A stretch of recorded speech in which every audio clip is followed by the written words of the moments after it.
Hi, I'm Colin, and today I have a really unique pumpkin recipe to share with you. Pumpkin cornbread with bacon. Can you believe it? Oh my god.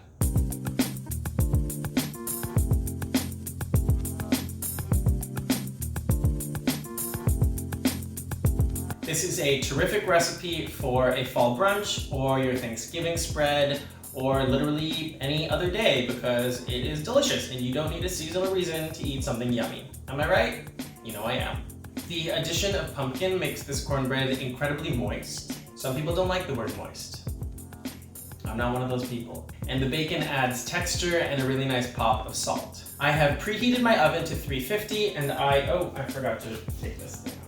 I have preheated my oven to 350 and I have coated a 9x9 baking pan in non-stick cooking spray and I've lined it with parchment paper. You could use an 8x8 cake pan if that's what you have at home. You just might need to bake it for a little bit longer. Let's start with our wet ingredients. 2 large eggs. 2 tablespoons of maple syrup or honey.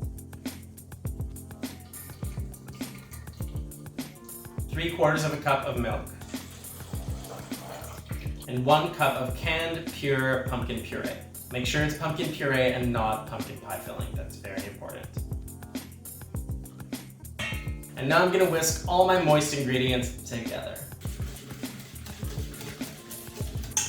Cool, it looks like soup. In a separate bowl, I'm gonna whisk together all of my dry ingredients. So I've got 1 1/4 cup of all-purpose flour, 3/4 of a cup of yellow cornmeal, 1/3 of a cup of granulated sugar, 1 tablespoon of baking powder, 1/2 teaspoon of salt,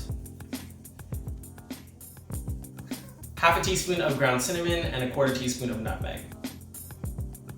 Whisk this really well because it's very, very important to evenly disperse the baking powder as well as the spices. Okay, first I'll make a little well in the center of the dry ingredients. Then I'll pour all of my wet ingredients into that well. I'm also adding 1/2 cup or 1 stick of unsalted butter that's been melted and cooled. Just pour that right in.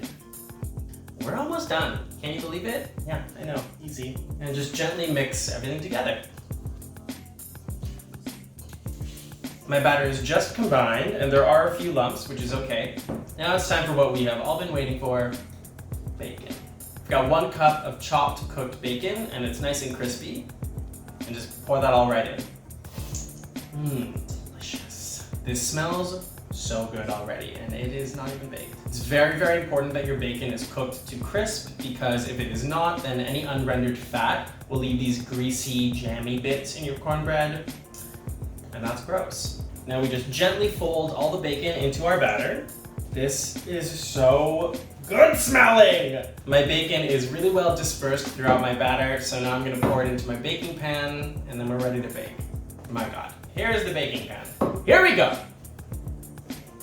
Oh. And I'm just gonna spread my batter so that it reaches all the corners of the pan.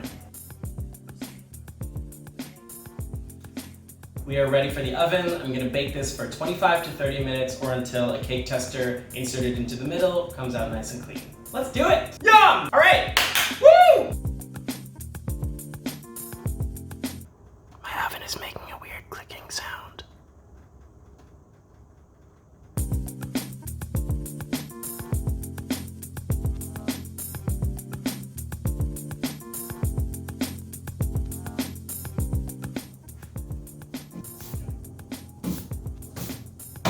My cornbread came out of the oven about 15 minutes ago. I let it cool for a bit and then I took it out of the pan and I cut it into squares.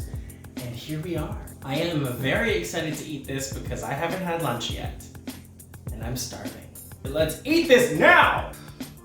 Oh, look at that. Ooh, it looks like it has a nice spongy texture. It's still warm, which is like breathtaking.